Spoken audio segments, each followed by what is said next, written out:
And hello out there, Caniac Nation. Thanks for joining us for session 67 of Caniac Sessions. I'm Griff. I'm Brandon. And happy Sunday, happy holidays, Merry Christmas, Happy New Year, all that good stuff. Back tonight after a, kind of to put a cap on a crazy weekend in Carolina Hurricanes land.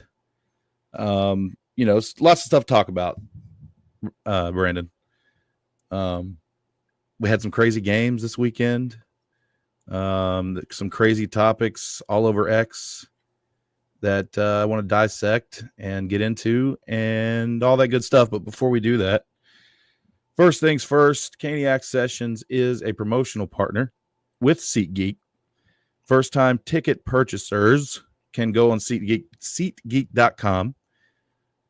Buy your first set of tickets and use promo code Caniac Sessions. That's one word, no space between Caniac and Sessions. And you can get $20 off your first ticket purchase. If you've used it before, you can use it again with a new username. I don't care how you do it. Just use it. Take advantage of it. It helps you. It helps us. And it helps SeatGeek. How you doing, buddy? I'm doing good. I'm a little exhausted. I got up early and got a bunch of stuff done at home today before we go on vacation tomorrow. I have a lot more optimism about watching the Canes in Florida than I did a few days ago. Yeah. So tell us about your trip here. You're heading down to Florida for the game, huh? Yep. We're going to fly to Fort Lauderdale and we're going to spend a few days there. We're going to go to the game. And then after that, we're going on a cruise ship. I'm going to try and improve my relationship with water because last time I was on a ship, it wasn't very fun. Right on. That's good. Hey, that's a good trip. Hopefully the result of the game turns out better than our trip to DC last week. That was awful. It was a good time. I had a good time. Oh yeah, we had fun, but I would have preferred when we get into stuff later in the show, that's what prompted a certain semi-controversial thing that I wrote that ruffled some feathers. Oh yeah? About the game? Not that game in particular, but the whole thread thing. Gotcha. Yeah, we're going to get to all that. Should have a good time here this evening. And if you're joining us, here live, if you could, do us a favor and go down below. If you're watching on YouTube, hit the thumbs up button. Go ahead and take care of that now. Help us out. That way we're more visible, I guess. And let us know in the comments you're here throughout the show. Let us know your thoughts on certain topics, whatever we're talking about. If you're watching on X or Instagram, like the video, share it for us. Let's spread the word. And yeah, so we'll get going. So first thing I want to talk about, get started, is our head coach, right? Picked up his 300th win last night at home against the Devils. Brind'Amour becomes the fastest head coach in the history of the NHL to reach 300 wins at just 488 games. I think he hit that and unseated Bruce Boudreau as who used to be number one. Good company there. And absolutely. I think he did it in I think he still had 16 games to go or something before he so he did in, I think it was 16 fewer games than Boudreau did. So Rod, we know, and we'll go ahead and right out the gate talk about this. Rod is a great coach. Yes. I love Brind'Amour. He is the greatest Hurricane of all time. He's meant more to this organization than any other player that's come through, that arena. Put on the jersey, stood behind the bench, whatever, worked in the front office, whatever, any category that you can think of. He's the top. He's on the hilltop, right? And Brandon, you put out yesterday a nice little thread on the Warning Take X account discussing some, I thought, fair topics surrounding the head coach. And I think some of that was taken out of context by various people throughout Canes X. There's some points in there, and I'll just be honest. There's some points in there that I kind of agreed with, and there's some that I didn't.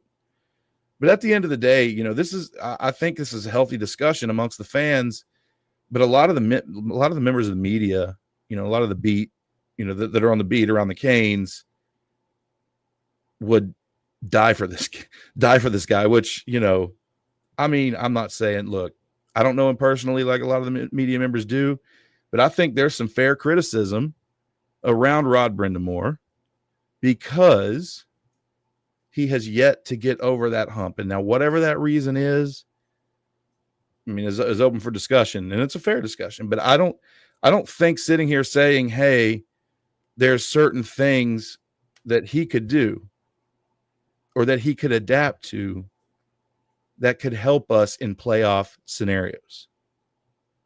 And I think that's fair, not taking away the fact that he is a great head coach. He's produced the best teams over the last 6-7 years that we've ever seen come through Raleigh. But he hasn't hit the finish line. So I'm going to open it up to you, Brandon, if you want to elaborate on that or kind of provide some context to your thoughts, and we'll just talk about it. Yeah. So first things first, as far as the people who took it out of context, some people did it just a little bit. And then there were other people that were like, why do you want Rod fired? At no point did I say in that thread, or if I posted it any other time, or if I said it on any of our streams or anything over on my channel, I have never said I wanted Rod fired. I have never said that once, because that's not what I want. And even in that thread, I also said, I want the 50-50 statue, half of him in 2006, half of him wearing a suit in probably 2026, if we're being realistic, maybe, or later, where he's holding up the Stanley Cup. I've had this reoccurring daydream of the players ushering him out there and wanting him to hold it up first as a coach, because, the Canes are all about doing things differently, i.e. storm surge. Yeah. So there was nowhere that I said anything about wanting Rod fired, and I had people coming in there and saying that. That was not what that was about. I specifically stated that what Rod does works in 2/3 of the ice. In most scenarios, it beats most teams. But we constantly have games where we have 40 shots on goal, 90 shot attempts, 6 expected goals, and come out with 2 and lose 3-2. And we're losing to goalies between the skill level of Sergei Bobrovsky and Kirill Vejmelka. After a while, that doesn't become happenstance. That's scientific. At some point or another, that has to be on the coaching, because he's the common denominator and all that. We've had a lot of personnel changes since he took over. We only have 5 players on this team that we had when he took over. Martinook, Stahl, Aho, Svechnikov, Slavin. That is it. So more than anything, So more than anything, that was me saying, to put it in short form, Rod, I think, could do a few things differently in terms of what the team does in generating offense off the rush and what they do in the offensive zone to get cleaner looks at the net, put more shots on net, generate more quality chances on the first attempt, as opposed to having to rely on sustaining offensive zone pressure, whether it's a low quality chance off the rush or dumping it in. Nowhere in there was that me trying to bash Rod. That was here's things I think, me as an outsider, mind you, that has, it doesn't affect my life at all, really, if the Hurricanes win or not. It doesn't affect my paycheck or anything. All I'm saying is these are things me as a fan and someone who is paid to analyze things that are not hockey related for a living. This is what I think that could be done different. Now, what I think made a lot of people upset, and I'm standing by this, where I said a lot of the people who are the first to think that any criticism of Rod is blasphemy and hate are people who either took off after 2009 and decided to come back when the team started making the playoffs again, or people who have gotten into hockey or gotten into the Canes in the last few years. Maybe I worded that a little bit poorly, but the truth of the matter is there's a lot of people who weren't around for the dark ages or are relatively new fans. And when they come in, the first thing they see, Rod is the franchise hero. This is fact. There is absolutely nothing like that is it. That is true. But it's also like I can say, hey, I want the franchise hero to win a Stanley Cup, and I don't want 6-7 years from now his legacy being, he did everything but win a cup as a coach. Yeah. So a lot of people took that as me bashing Rod, and that's not what I did. And I'm also not going to apologize for what I said, because that particular part of the post about those fans was directed at certain fans, of which a couple of them made themselves very visible in the replies, because I know they didn't read the whole thing. Specifically ones who said, why would anyone want Rod fired? I never said anything about firing Rod. Yeah. So that was my whole thing with it. That was my long-winded way of saying, I want Rod to win a Stanley Cup. Here are things that I see as a fan that I think need to be different, or it's never going to happen. And then eventually we're going to have a conversation about, did we do the right thing keeping him? I personally say yes, absolutely, that we did the right thing for a multitude of reasons. One, who are you going to replace him with? You didn't have a definitive upgrade out there, for one thing. Two, he's done as much as he's done. He deserves to have the most opportunities to get us over the hump and get us to the end. He needs to be that guy. He has earned that opportunity. And three, he's Rod Brind'Amour. He's the face of the franchise, the only one who's the face of the franchise as a player and a coach. There will probably never be another guy as significant to this franchise as Rod Brind'Amour. So that was just me saying, hey, try things a little bit differently, because he does put a lot of what he did as a player in what he does as a coach, and that's not as applicable nowadays as it was when he played. I mean, yeah.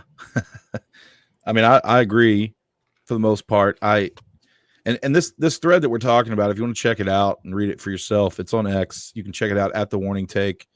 Scroll down. I believe it was yesterday or the day before when Brandon posted it. Or you can go to Caniacsessions. I quote tweeted it with a little comment about, hey, let's hear some thoughts. And a lot of people responded and gave some good argument points. And there was some good, healthy discussion in there. And I enjoyed reading all of it. So again, I agree with some things, and I don't agree with some things. But I have a theory, and I was thinking about this. I was thinking about this the other day, actually yesterday, after I read your post. I think we're starting to see a little bit of structural change with the team. I think you see it in certain areas. I think he's trying to adapt to, because, I mean, let's be real. I mean, the roster this season is not as talented as last season. You're going to have to find, I think coming into the season knowing that you're going to have to find your offense somewhere. And I kind of have this theory, and I'm there's no way I can look at this, this team on the ice and be able to identify exactly where the changes are. I'm not going to sit here and act like I can. But there's certain little things that I do see that are different in years past. And I don't think it's a big difference, but I'm starting to wonder, well, maybe that's why we've seen Natchez take off in the beginning of the year. Maybe that's why Aho's been a little bit sluggish. Maybe there's things that they're trying to adapt to that are different from the way this team has played in the past. I don't know. But look, Rod Brind'Amour is the guy for the job. He wins. I mean, he's always in the playoffs, literally. We win at least one round. However, I do think that he needs, and I want him to win a Stanley Cup so bad, because I don't want to see this end, the way it's pretty much going to end unless he wins the Stanley Cup. Either he's not going to get a new contract, or, God forbid, one season he's, the team pulls a New York Rangers, and next thing you know, he's fired. That's what I'm worried about. That's why I wrote what I wrote the other day. Yeah, I don't want to see it get to this point. I'd love to see us win the Stanley Cup, then he retire and ride off into the sunset. Or win the cup, come back a year or two, whatever. I don't care. Just go out on top. That's what I want to see, and I want it to happen so bad that, you just want to see it happen for him, for this team, for us as fans. And because these situations, when a player comes back to coach or a coach comes back for a reunion, or whatever it is, it usually doesn't end on a high note. And that's just fact. And to your point about what you were saying with how they do look like they're adjusting to things. And I remember I wrote this in a reply to somebody. It seems like over the last I'll say 3 in particular, since we went to the conference finals against Florida, it seems like there's a period of time where there are more clean entries and they get away from the dump and chase game so much. And then for whatever reason, it reverts back. That's part of the reason that's going to take us to the next topic here eventually about the whole changing the game plan thing that a lot of people think goes on. I think that's where they kind of get the idea that occurs, but it's like, it seems like it gets better for a little while and then it reverts back. Now, I will give credit where it's due. We have had the same lines for 3 games now. Yeah. If he leaves them alone, they will only get better. And I agree. I think that's something that where, like, we all know the players love and trust Rod. If there's a player that does not get along with Rod, they're not here for long, i.e. Eric Haula. So it's like, and it becomes public pretty damn quick that wasn't the case, or that's the case. So I think that once he's established another level of trust with the players by leaving the lines alone, saying, if you guys go out there and have a couple of bad shifts, or if you have a bad period, work through it, you're professionals, you got it. That was all I wanted before, was to leave the lines alone, let them acclimate to each other. And if you have to make changes, swap, say, one winger with another winger, and don't just totally throw the entire lineup into a blender. And he's not been doing that lately. That's a step in the right direction.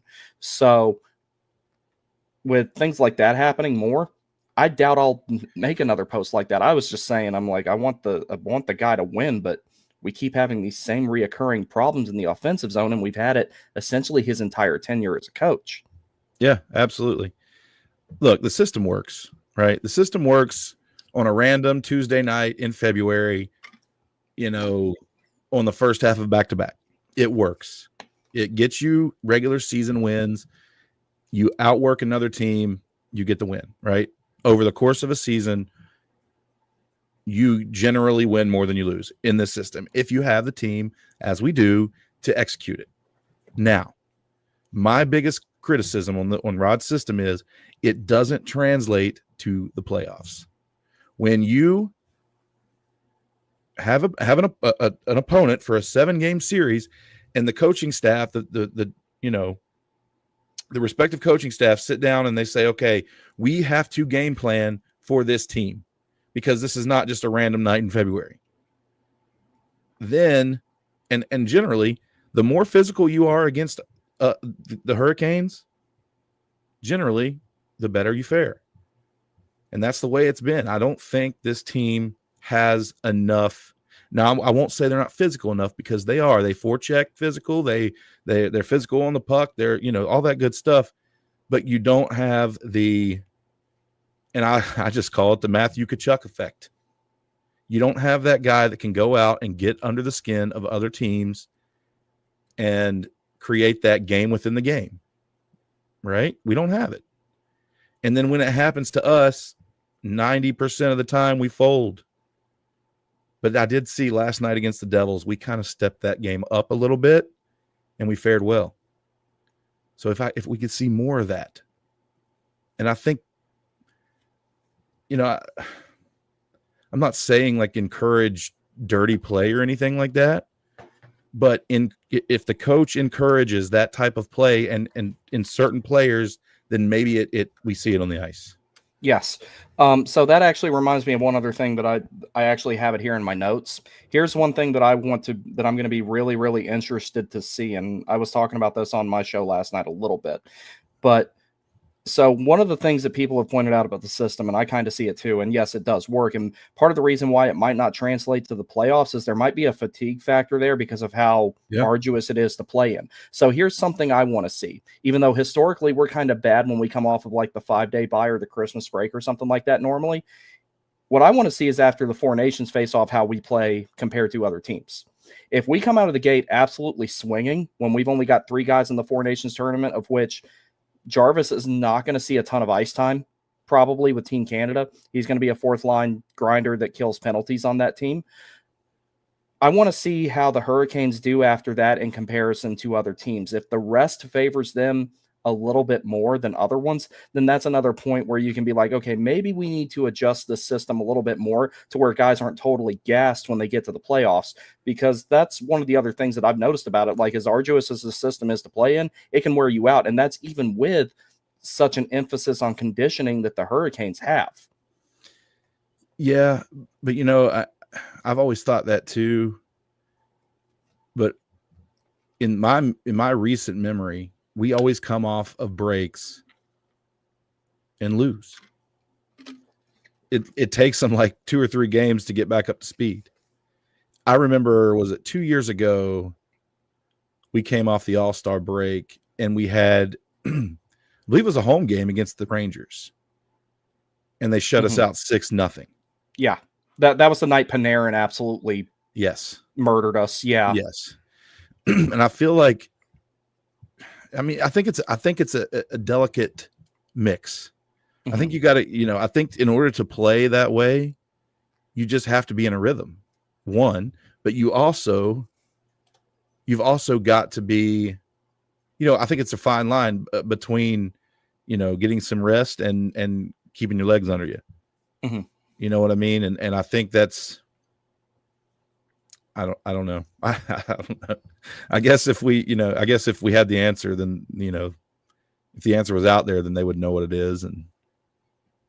But here's the fact of the matter. Rod Brind'Amour is not going to change his base system. Not going to happen. That's the way I'd like to see him move on from the man-to-man. I'd like to see more of a hybrid, kind of like Tampa Bay runs.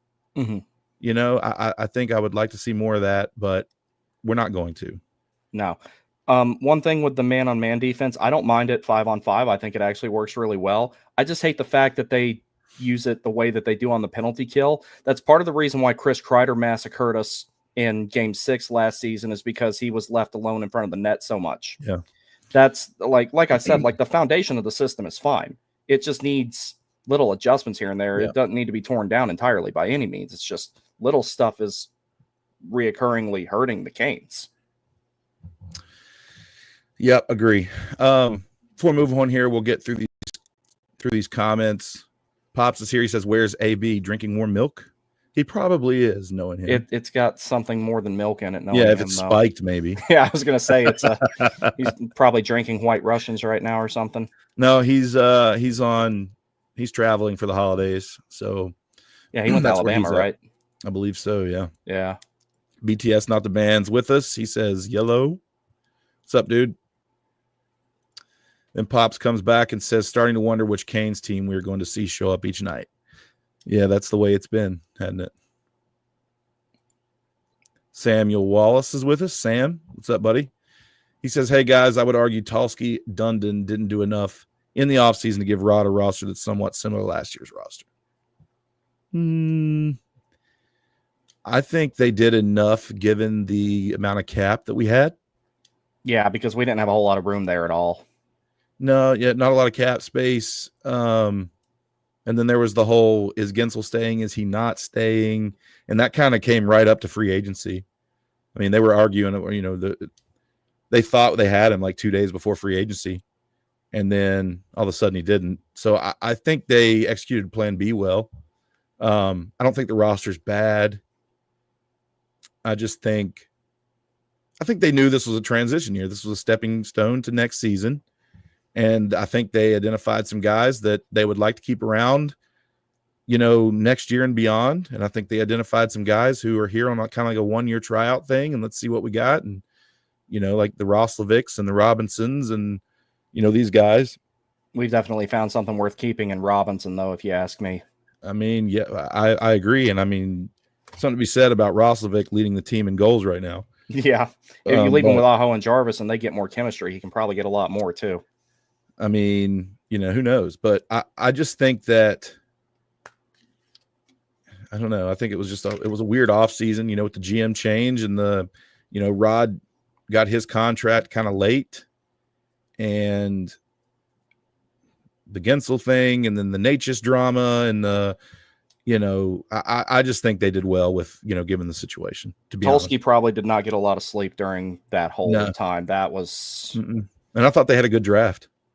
Oh yeah, they had an excellent draft. So, yeah, I don't know. I don't know if I would agree with they didn't do enough. I think they did, and I think geez, what am I trying to say here? Trade deadline.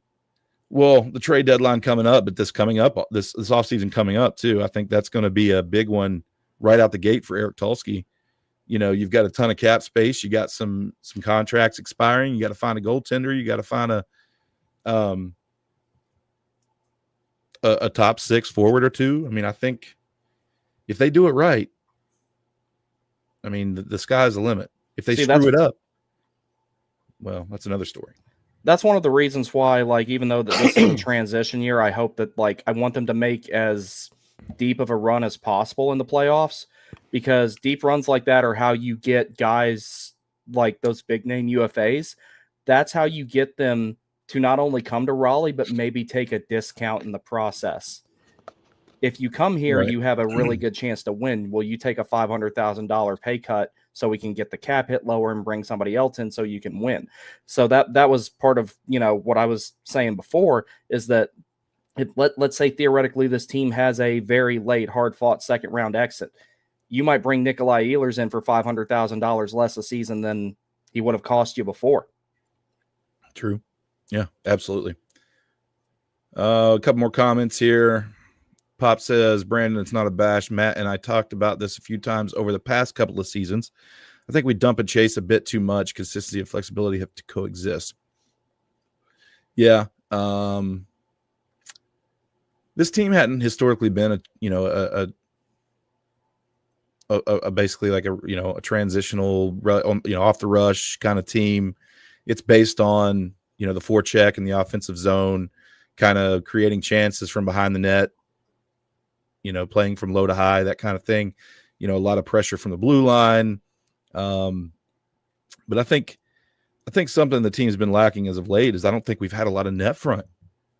No, everything's on the perimeter, and then you see him do it. Like last night, Jackson Blake gets the tip in, and then the game in New Jersey, Brent Burns is right in the slot, boom, ties the game.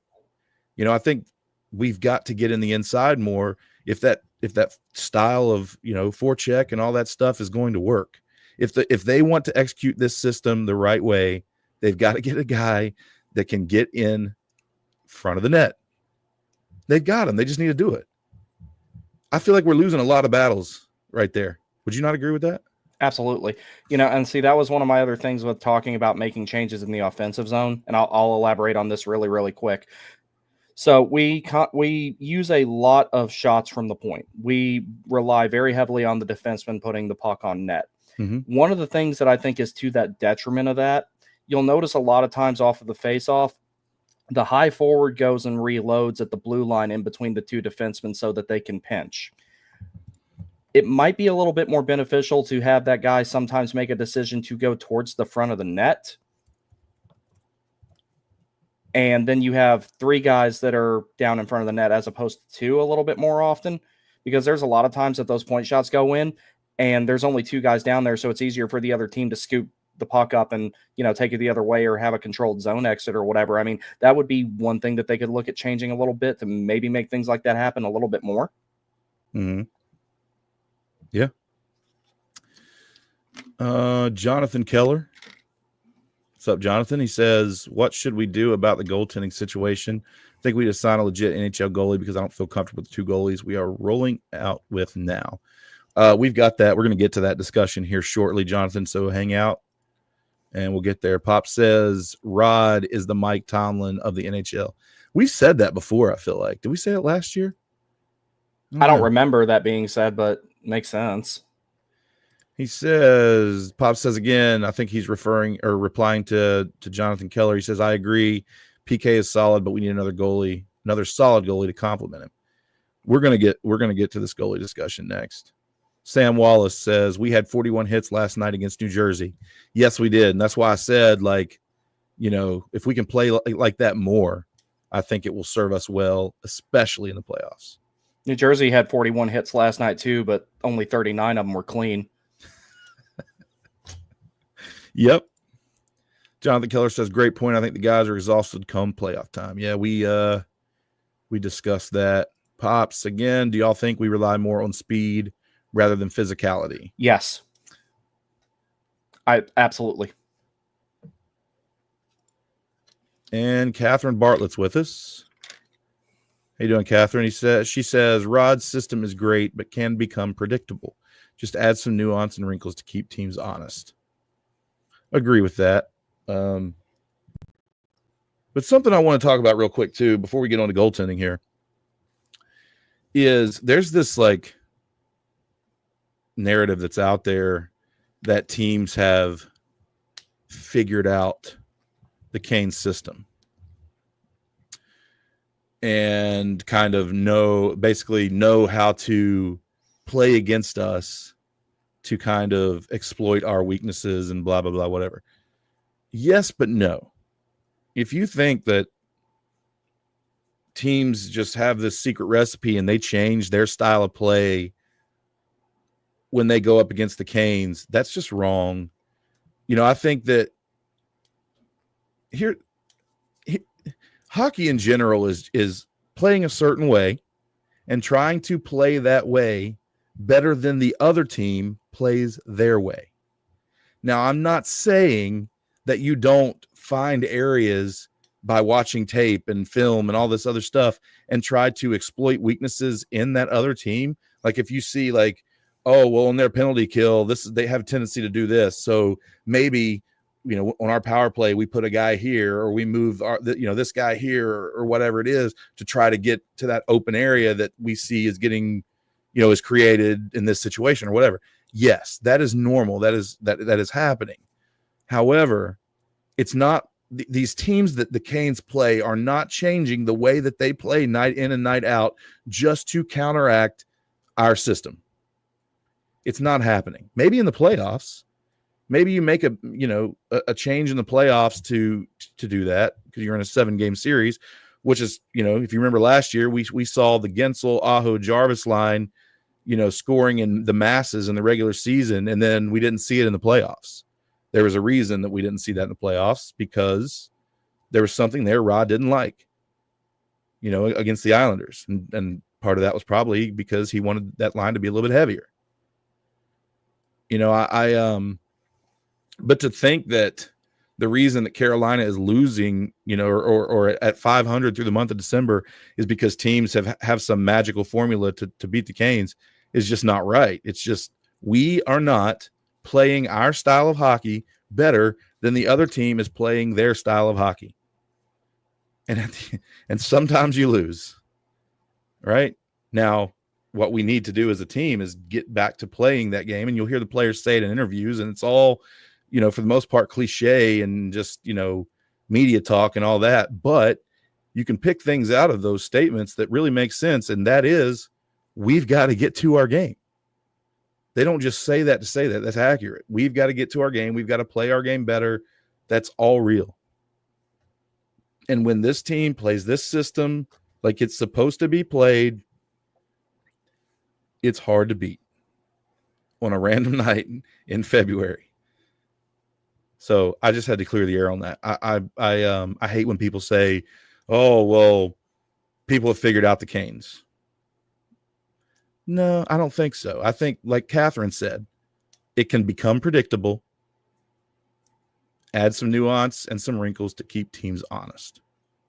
I think that's fair. Thoughts on that before we move on? Okay, so you're spot on this, on pretty much everything. Here's the nuances that I will add to it.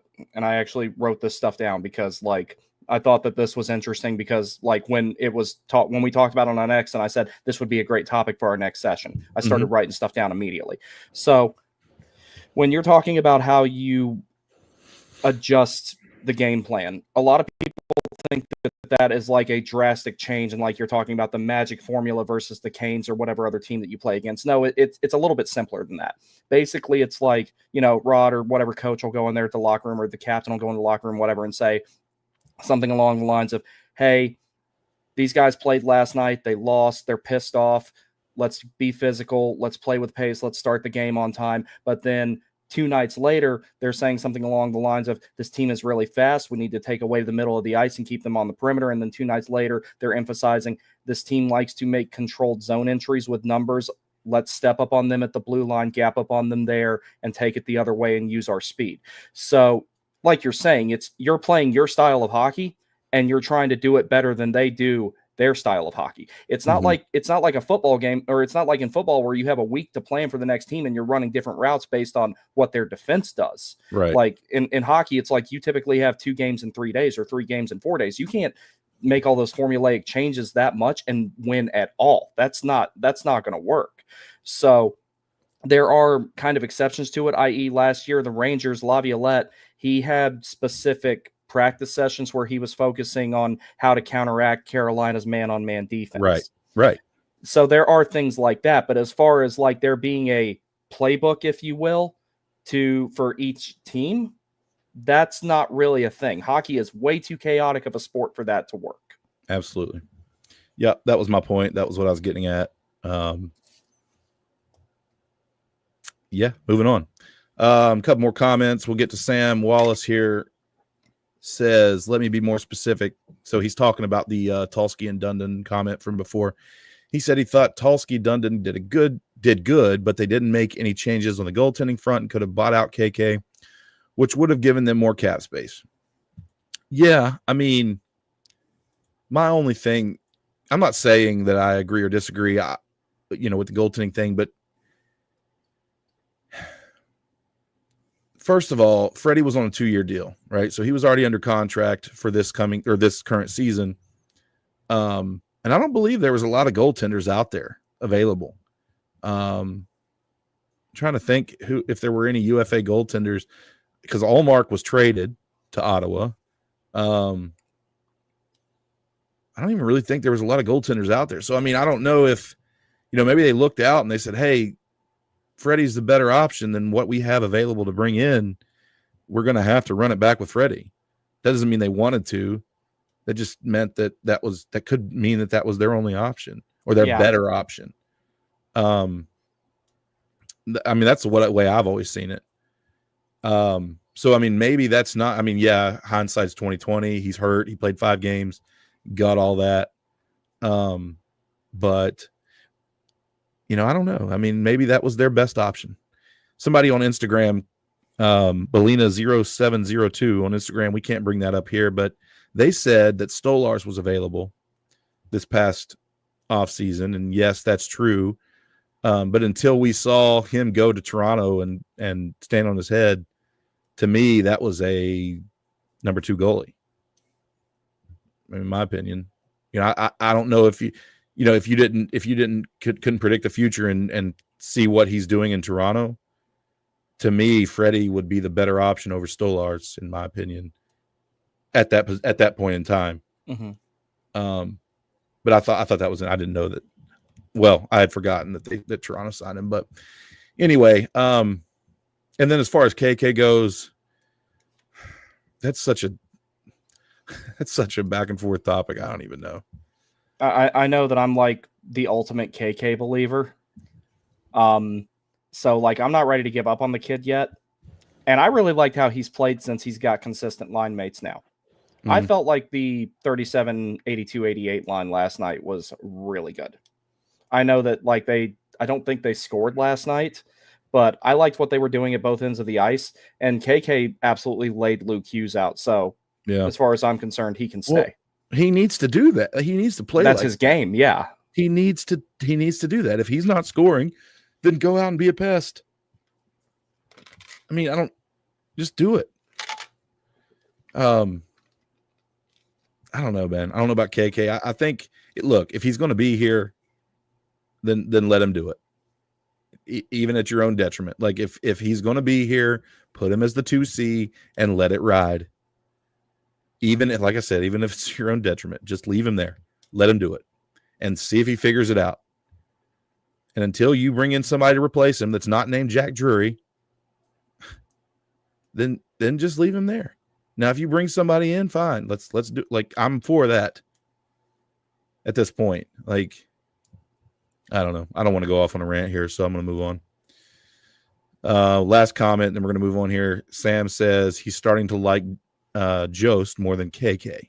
Hey, Tyson Jost has been really, really good this time around. Mm-hmm. Centers his position. Absolutely. I'm to the, like, I don't remember who I was talking to about this, but I think it was yesterday in the group chat. We were talking about, you know, like free agency, this upcoming free agency. And I put out a couple like wish lines, I guess. Mm-hmm. Part of me like would be okay having Jost back next year as your 4C. I'm fine with that. I mean, he's been good.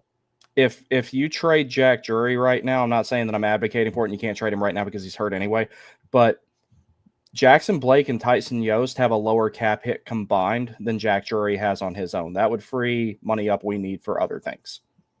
Yeah. And someone like Jack Drury would not be terribly hard to move because a good depth center like him below a $2 million cap hit, you're going to have at least 10 teams call you, especially when you're getting close to the deadline. I like Drury though too, but I like him a lot, but it's just we have other needs. Tyson Jost has been remarkable. I remember here a few weeks ago, I was like, call up Ryan Suzuki. No, I was wrong. Now Tyson Jost has him and Eric Robinson, I'm going to write formal apologies to and mail to them. Same, dude. I will admit when I'm wrong. I will get it notarized and everything. Yeah, no, I hear you. All right, let's move on to this goaltending discussion here. Pyotr Kochetkov and Dustin Tokarski.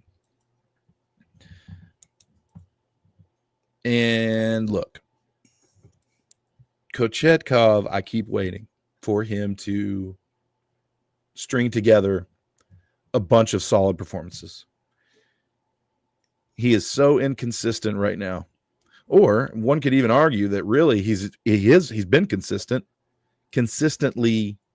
subpar. I think he is letting in. He is good for at least one soft goal a game. Yes, he shut out the Islanders. It's the Islanders. He made some good saves, but I don't think he like stood on his head in that game. But I've just found myself watching him being on the edge of my seat every single time the puck goes toward the net. And as much as I love this dude, and I'm in his corner and I'm cheering for this guy, at this point in time, we need more. And I'm going to be honest with you. And I don't even really think this is that hot of a take. And I know the sample size is small, but Dustin Tokarski is playing really well. Right? I'd say like slightly better than average. And I think in the last 2 weeks, I think he's had the better performances between the two. And if I am the coach, my goalie, when I skate into Nationwide Arena Monday night against the Blue Jackets, Dustin Tokarski's leading my team out onto the ice and getting the start. If I'm the coach. One, because we need this win, in my opinion. I'm not saying it's a must win, but it's like you need this win. You've had a 500 December. If you lose against the Blue Jackets Monday, we finish December below 500 for the month. If you win, above 500. I think 26 points available in December. I think we're sitting at like 12 right now. So I think you need 1 point to be 500 for the month of December. And And I think you need this game. It's a division game. You're you've got Pittsburgh's playing well. They're up to 5th or 4th. I'm sorry. They're in that spot in the division. And look, if you can't go 500 in the month of January, or you're going to find yourself looking up at the playoffs, in my opinion. So they need to win it. And I think you go with Tokarski, and I think that is going to open Kochetkov's eyes, because I don't think he would expect it. And, he needs to be pushed, in my opinion. I think he's kind of just in a little lull right now. I don't know. But he's got to be better. And if he's not going to be better, I don't care. I don't care if Dustin Tokarski's an AHL guy, like a career AHList or not. Like, right now, he's the better option. And until they go out and get another option, or until Kochetkov shows us that he can, be reliable to the point where he's not leaking goals, I think it's time for the wake-up call. What do you think? So you saw that poll that I put out earlier, right? I don't know if I did or not. So I put out a poll that asked, because it's actually like super relevant to this. I put out a poll that asked, what do you do for the next 2 games as far as the Hurricanes goalie rotation goes? And the options were Piotr for both, Tokarski for both, Kochetkov in Columbus, and then Tokarski in Florida, and then vice versa, Tokarski or Kochetkov in Columbus, and then Tokarski in Florida. I personally said what I would do is I would have PK start the next game and then have Tokarski start the one in Florida. The reason for that is we should beat Columbus with either guy in net. Now, when we should, not saying that it will happen, but we should. We've had that rodeo once this year already. But the reason why I would rather have Tokarski start the next 2 games than have Kochetkov face Florida at all, whether you have him play against Columbus or not. One of the things that I've noticed about Tokarski as a goalie, his ability to remain calm in pressure cooker situations is remarkable. He is really, really good at looking through traffic. Okay, so, a lot of times that PK gives up the soft goals, it's because he's doing too much, trying to see around a guy that's screening him. He gets out of position, and then next thing you know, they got more net to look at than they would against a lot of other goalies, based on what I've seen. Now, if you put Tokarski in a lot of those situations, he's a lot more calm. He's a lot more collected. He's got really good vision at seeing shots that are coming through traffic, shots that are coming from bad angles, the soft ones that Kochetkov gives up. Pyotr Kochetkov could learn a lot from Dustin Tokarski. He really could. Mm-hmm. So I'm not opposed to the idea of putting Tokarski in for the next 2 games because, you need the one in Nationwide to be able to finish the month above 500. But we got absolutely destroyed by Florida. If you want to have another statement game similar to the one that you had last night against New Jersey, you need to win that game in Florida too. Yeah. So, well, my argument to that is, and I don't remember seeing that poll, but my answer to that would be Tokarski in Columbus, and kind of give Kochetkov a little jolt to his feelings, right? Mm-hmm. Hurt his feelings a little bit. And do you remember when we played the Rangers last, and Tripp kept talking about, how Kochetkov always plays well against opposing Russian goaltenders? Mm-hmm. He finds another gear against them. He does, right? It's weird. So if you roll with Tokarski in Columbus, give Kochetkov a little hurt feelings, and then you throw him in Florida against, assuming, Bobrovsky. Mm-hmm. Who knows what kind of performance you're going to get? I mean, we can say that about Kochetkov for almost every game. What kind of performance are you going to get? But I understand what you're saying. What against Bobrovsky's, that dude's like idol. Yeah. Right? I mean, he said as much. And you also bench him against the Blue Jackets when it should have been his game. I'm telling you, he will come out. You're liable to see a dang shutout in Florida with some ridiculous saves. That would make me happy, considering I'll be there. I would love that. Saying. No, you make an excellent point. And then another reason I was saying Kochetkov and then Tokarski was also kind of the fatigue factor, because January is going to be rough. There are the schedule is totally full for Carolina through that month. I mean, it is for everybody, but we have a lot of games. And then plus we've got one that we didn't have before because of the makeup game in Tampa on the 7th. So right. That's the other part that I'm looking at. But you're absolutely right. Kochetkov could go out there and do some magnificent stuff just because he does not want to lose to Sergei Bobrovsky. He wants that one bad. And so because he I doesn't totally see your point. And because he don't want Tokarski to take his job. That's another good thing that'll get him going because he's already got to worry about that when Freddie gets back. That's right. I'm just saying it might be the key or the boost to get his ass in gear. I mean, it might get him going. It might. I don't know. But or well, he wasn't on the ice last night against Jersey. I was going to say if he would have played last night, who knows? He might have got caught up in some of those little mix-ups, and that could have got him, because we see things like that get him going. It's like the moment that Timo Meier hits Martin Necas, nobody goes to him, and then Kochetkov is out there fighting him at center ice. I mean, you never know. I could see him doing that. He totally would do that. Yeah. But yeah, I mean, long term, something, the position is going to have to be addressed. If they don't address it this season or before the trade deadline, it's definitely a priority in the offseason, probably the priority of priorities, number one on the list. But there's not a lot of UFA goalies coming up. They may have to go trade for somebody. I don't know if Vejmelka's a UFA or if he has 1 year left. I believe he's pending. I'll tell you in 2 seconds. Yeah, let me know. I don't know, but Puckpedia I feel is my friend. Huh? Puckpedia is my friend. Yeah, absolutely. I just looked this up the other day, but my memory's garbage. I did too, and now I can't remember what it was. He is. Oh man, that's a very friendly cap hit. Yes, he is a pending UFA this year. Okay. See, this is one of the reasons why I was hoping maybe moving Drury would be viable for this option, because Drury's cap hit, if I remember correctly, is $1,725,000. Vejmelka's cap hit is $2,725,000. Let me. Yeah. How old is he? Is he 28? Yeah, he'll be 29 at the end of this season, but he's currently 28. Yes.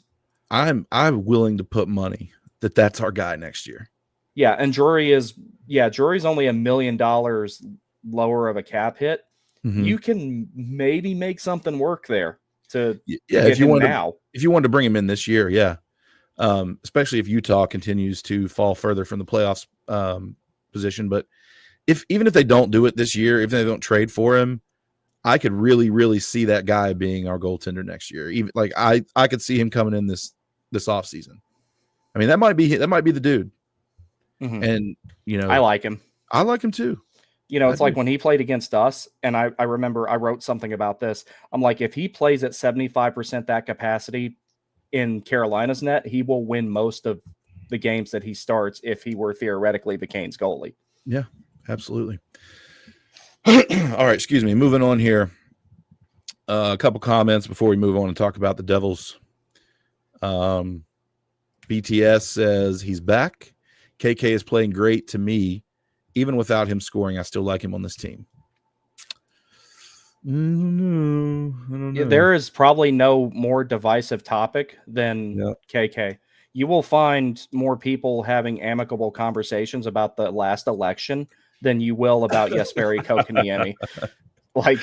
People get heated over KK. I mean, I'm an ardent defender of the guy, but I'm not going to go out and start a riot over him or anything. But some people will. Maybe. Oh, me and AB might actually throw over KK. Him and I might actually fight. Sam Wallace says that Robinson is his favorite addition. Yeah, he's my offseason acquisition of the year as well. I already know who mine is. Jonathan Keller says PK is taking a serious step backwards, in my opinion. Catherine, she says, highly doubt Tokarski will play again until the next back-to-back this weekend, unless Piotr implodes. Yeah, you're probably right. I don't disagree with that. I'm just saying, if it were me, if I was Rod Brind'Amour and I had the decision to make, then I would roll with Tokarski Monday. That's just me, though. But do I expect Rod to? Nah. J-Dub. Hey, J-Dub's live with us tonight. What's up, dude? He says he ain't going to argue, but the day KK kicks rocks, I will toast a beer. That's what I'm saying, man. With everybody, it's like there's nobody that's like, oh, he's okay, he's fine. It's either like you like the kid or you're like, no, get him out of here. Belina0702 on Instagram says they watch a lot of Florida living there. Talking about Stolarz, he was really good as a number 2. Maybe they could have ran a Kochetkov Stolarz tandem. Rod would be too stubborn to do that. Yeah, I don't know. I think this organization would go with Freddie over Stolarz just because he's been here and they kind of know what he is. I don't know. I just don't think that. I think they looked at that and said, hey, there's nothing out there that is a better option than Freddie at the moment. I think a healthy Freddie is still better than Stolarz. I agree. Because usually, like, Freddie's problems are not his play, it's his health. His ability to not get injured is the only, like, if he was healthy, he's lights out. And then Belina0702 says after that they haven't seen a good game from the Canes in Florida. Just need to see one in my life. And that they want PK to play because they just saw Spencer Martin play twice in Florida. Yeah, well, I'm sure you'll get the chance. So, all right. Moving on here. I don't want to be here too much longer tonight, but I do want to talk about the weekend against the Devils. So after the back-to-back this weekend, one in New Jersey, one here in Raleigh, the season series is over. 2-2, right? So the home team won all 4 games. Jersey won the 2 in Jersey, and Carolina won the 2 in Raleigh. And you know, I know you referenced this last night on your was it damage report, I believe. This both scores in New Jersey were 4-2 finals, and the first game here in Carolina was 4-2 Carolina, and then last night was 5-2, but with the empty net goal, so 4-2, 4-2, except for the empty net. So really similar results in both, in both spots. So look, there's probably a high chance that we see New Jersey in the postseason. Washington looks to be like a wagon right now. I keep waiting for them to fall off, but they're just not. And now Ovi's back and he's motivated and he's already scored 2 goals in 2 games. I think Washington's just going to continue rolling at this point. Hate it, but it is what it is. Yeah, we're not going to catch them. No, but New Jersey could very well be the matchup in the first round. And what a dandy that will be. And whoever wins that series, if that in fact happens, is going to be limping into the second round, I'm afraid. Yes. This is, like you said last night, this will not be the series of 2 years ago. No. This is going to be nasty, dirty. Oh man, injected into my veins. If both those teams are healthy, like it's going to be the Hatfields and McCoys knife fighting in a phone booth that entire time, and there's no way it doesn't go to 7. Oh. It would be highly beneficial of Carolina to make it into Metro 2 and have home ice advantage against New Jersey. Absolutely, like it would be like critical. I wouldn't be able to log into X during that entire series. Oh no, I'm turning everything off. I'm logging out of everything. I'm turning my phone off. I'm gonna turn my Apple Watch off. I'm gonna get my forwarding address changed so that my mail doesn't come in, because I'm sure somebody would find a way to talk to me through that, and I'd be like, no, leave me alone. I don't want anything to do with this. I'm gonna have to go dark, man. I would. My sanity will be. I'll watch the game on rabbit ears if I have to. I'm not dealing with that. That would be awful. It's gonna be so bad. But anyway, so this game last night, I really want to focus in on, because whatever happened before last night happened, split the series. But last night, I've never seen, I won't say never, but this New Jersey team, and they've generally been similar, with some changes here and there for the last 3 years, as far as their core, right? Obviously goaltending's a little bit different. They've added, their defense has gotten better. They added Steph Nason, Brett Pesce, But Hughes, Bratt, Mercer, Palat, who am I missing here? They're top guys. Anyway, they've all been there. He's sure. That's the one. I was trying to think of his name too. Took me a second. They've all been there, for the most part, over the last since New Jersey has been relevant again, last few years. And I've never seen a game. And Eric Haula, I meant to add that bum. I don't acknowledge his existence. Yeah, but I've never seen them get so butthurt over a game in my life. Me neither. To where they go out and start taking cheap shots at our team. Now, I'll give my take on this, and I'll let you run with it. The Timo Meier hit on Martin Necas. Couple things. One, Timo Meier got his feelings hurt because Necas plowed him behind the net early. I think it was in the first period. Great hit. Timo got his feelings hurt. Saw the opportunity to take a shot, take a run at Necas, and took it. Do I think he intended to hit Martin Necas in the knee and potentially end his season? No. I don't think that was his intent. I think he intended to go in and hit him clean and knock him down, kind of pay back for what he got earlier. But when he's coming in to make that hit and he's leading with his shoulder, he realizes that Necas kind of makes a move to where the hit's not going to be as Timo Meier intended it to be. So I saw, and you can see from the video, he twists his skates are not parallel when he makes the contact with Necas.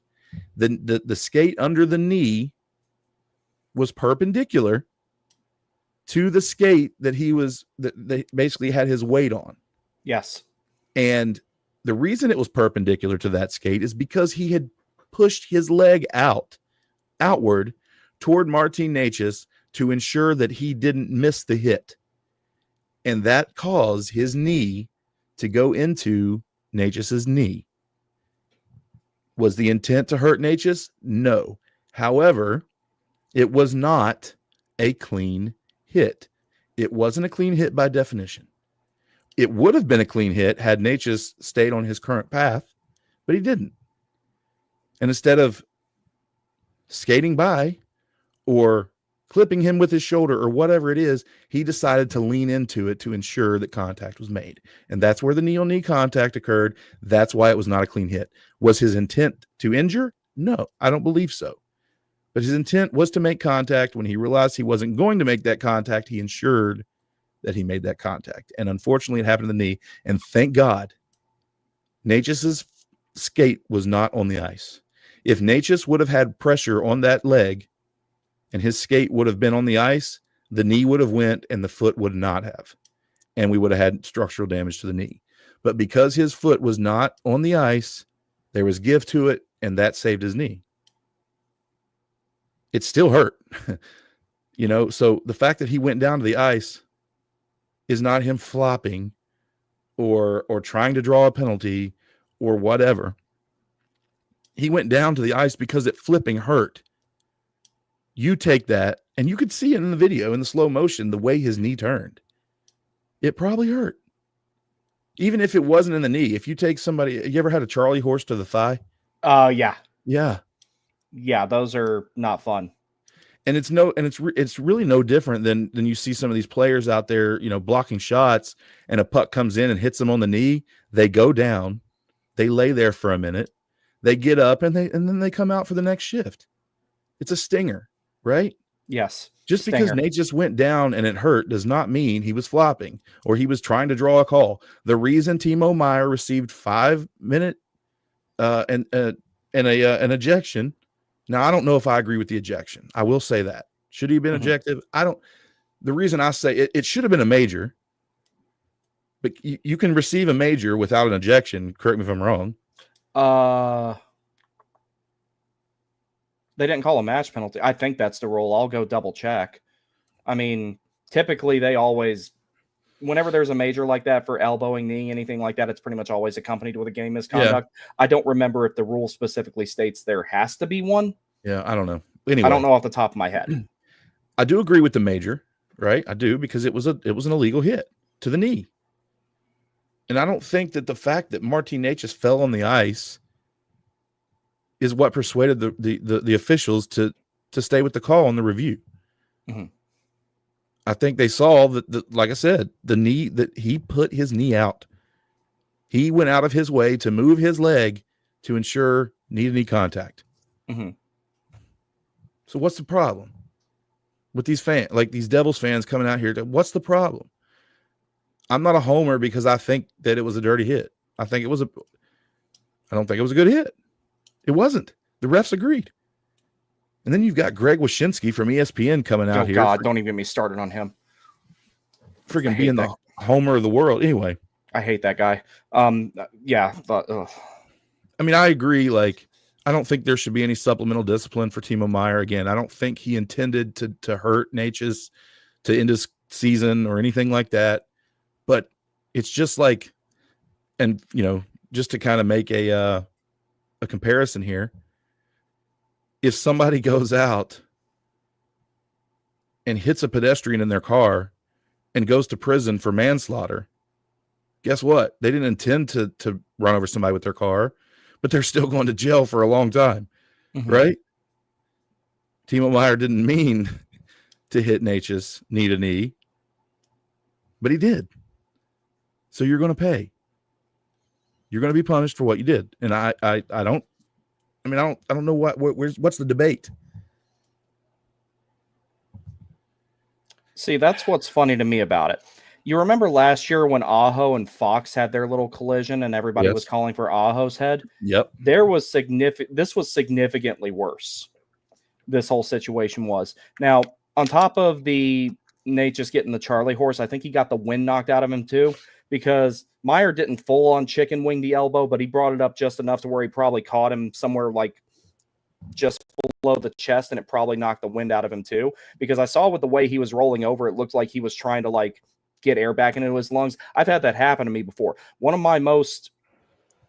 the things I remember the most from playing baseball when I was a kid, I was trying to steal home. The catcher went to block because you could do that back then. And this kid was way bigger than me, and I got the worst of it. Yeah. And people are over there asking me if I'm okay, and I can't talk because I got the wind knocked out of me. I didn't know what that was like. That was the first time it ever happened to me. That was part of what happened to Nate just last night as well. Additionally, no, I don't think Timo Meier was trying to hurt him. He's a big physical player. He was mad, and he was trying to get a little bit of revenge. Nobody goes for knee-on-knee hits on purpose normally because they're dangerous to both parties. Right. So right. That doesn't change the fact that, like, okay, high sticking gets called every game. Tripping gets called every game. Those are normally errant sticks that cause those. People are not trying to trip people. People are not trying to clip someone in the chin with a high stick. But as Trip Tracy likes to say, you penalize the action, not the result. So absolutely. That being said, there's a little bit more gray area to the Meier thing than there was the Haula thing, because the Haula thing was way worse in my opinion. I was getting there, yeah. Yeah, I figured you were, but I just wanted to throw that out there that, like, that was significantly worse, and that should have been if they'd let the Timo Meier thing go or only called a minor, I would have been like, okay. You took the words, yeah. You took my words right there. Yeah, I would have been okay if they would have called 2 minutes on Timo Meier. Maybe I would have disagreed, but either way, however they wanted to call it, I was fine with, as long as they called something, because something deserved to be called. But, you know, again, hindsight 2020, we didn't see the Haula hit when we saw the Meier hit. But if they'd have let the Timo Meier hit go and on a 2 minute minor for whatever call, you know, and then called the Eric Haula hit a major, I'd have been okay with that, because like you said, that hit was way worse. Orlov didn't even know who hit him. He had to go to the bench and ask somebody who it was, and that's why. Haula? Yeah, was it Haula? Then he skated back, you know, from the boards and tackled him. Kind of washed his face out a little bit, but yeah, Orlov is going back to play the puck. Haula comes in, elbow out, right into the back of the head. I mean, the head is the initial point of contact, puts Orlov's face right into the freaking glass, breaks his nose, and what did he get, a 2-minute? No, he didn't get anything. That's right. They called roughing. They called coincidental and it was minors, offsetting minors, and we played 4-on-4.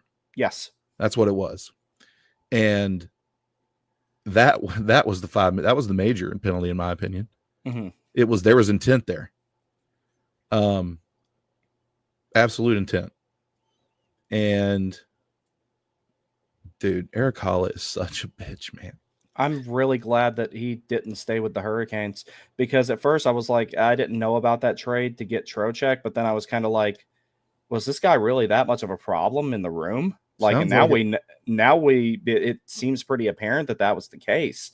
So it's the thing that annoys me about it is that people are going to say the things that they say online. That's fine, whatever.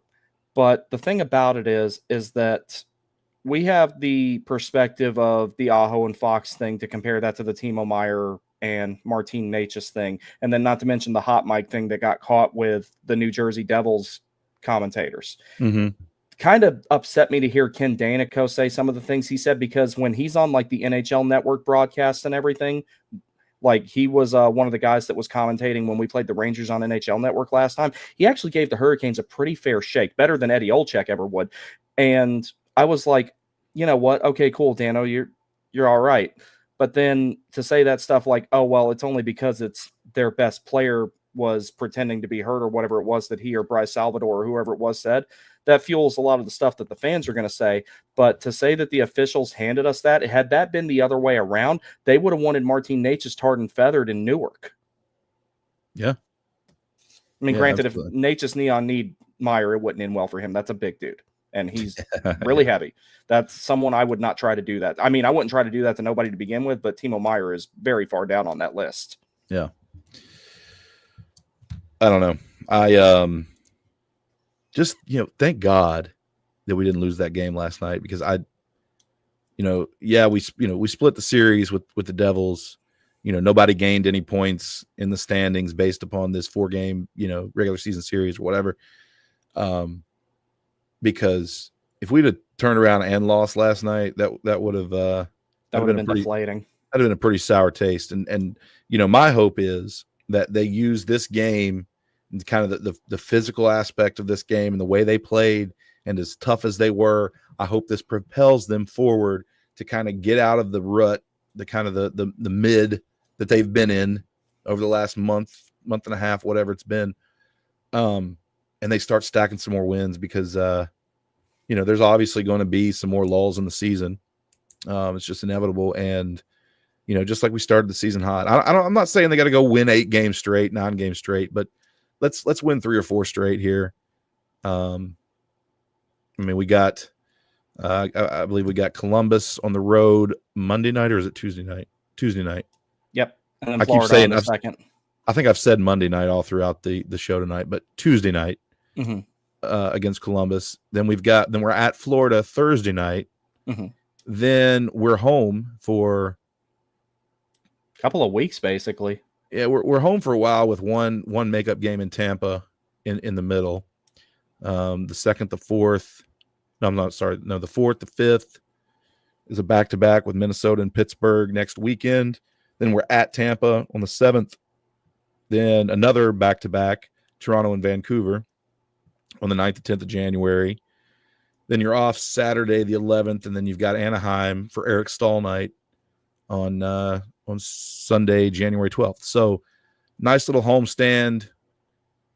Look, you got to take care of Columbus Tuesday night. Go down to Florida, take care, go get a win, right? You can do it. Then you can beat Minnesota at home. You can beat anybody at home. Look, this team at home on the season is 14-4. 14-4. On the road, 8-9-1.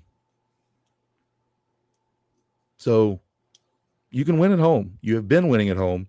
You need to win at home. Yes. Now, as far as, what's going on the road, I don't know why this team's so bad on the road, but I guess they're 500 on the road. Part of that was in November, that last couple of weeks of it was just a really tough stretch in the schedule. I'm glad they came out of that with as many points as they did, because that was one of the two really hard parts they have in the schedule. So I think that that's part of it.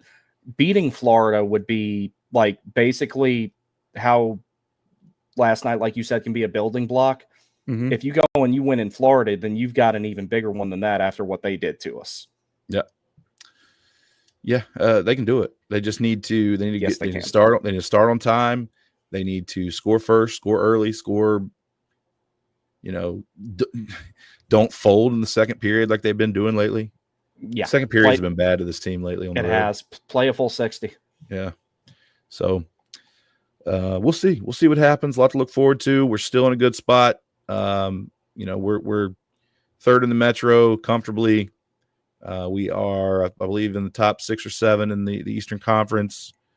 Good spot, but you got to turn it around here and start winning to stay where you're at. Maybe boost yourself up a little bit. But I'd like to get, I'm not expecting us to win the division. I mean, it would be nice, but I'd like to have home ice in the first round, especially if it's against New Jersey.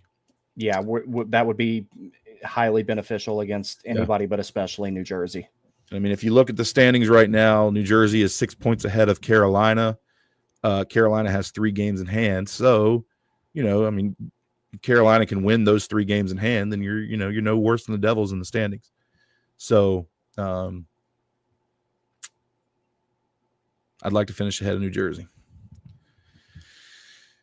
All right. Well, I think I'm done. Brandon, any last thoughts from you? I'll give you the final word. Don't be surprised because I've had something similar happen to me to what happened to Natchez. I mean, granted, it wasn't Timo Meier that hit me.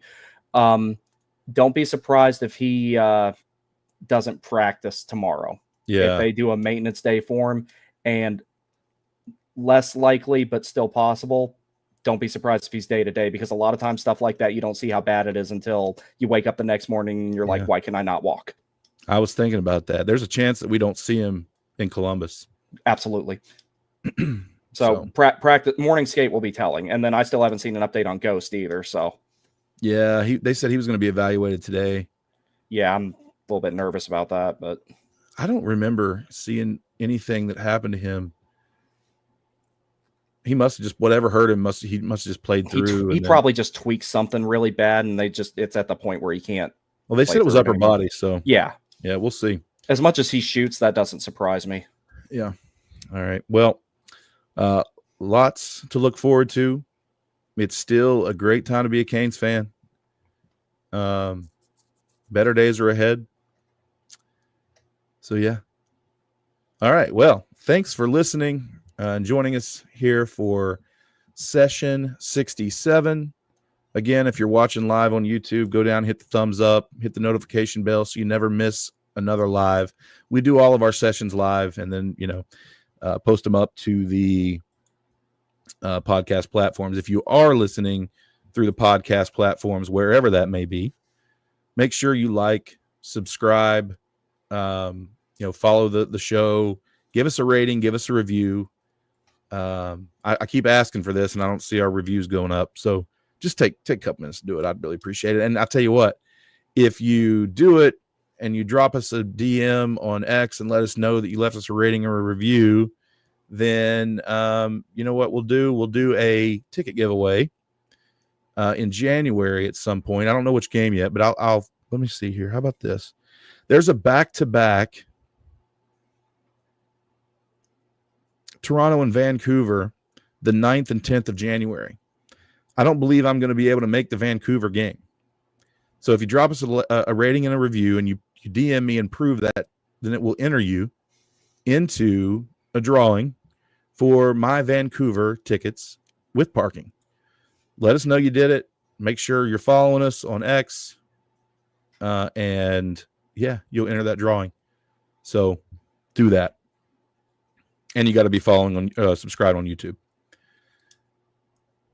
I will announce this on X as well. So, thanks for listening. We really appreciate it. Check us out on X, Instagram, Facebook, where, on all socials. And you can follow me on X at M_Griff10. That's my personal account. Tread lightly. Sometimes there's some things on there that some people don't like to see. You can check out our other co-host, AB, who's not with us tonight, at AB Caniac Session. And then Brandon, you can check him out on X at The Warning Take, also on YouTube at The Warning Take. If you go down into our show notes here below the video, I've got a link to The Warning Take's YouTube page. You can go check out his videos. Great analysis. Really good stuff there. Go check it out. So he does a lot of pre-games, post-games, all good things like that. Yeah, I'm done. So thank you so much for listening, and we will see you guys in session 68. Bye.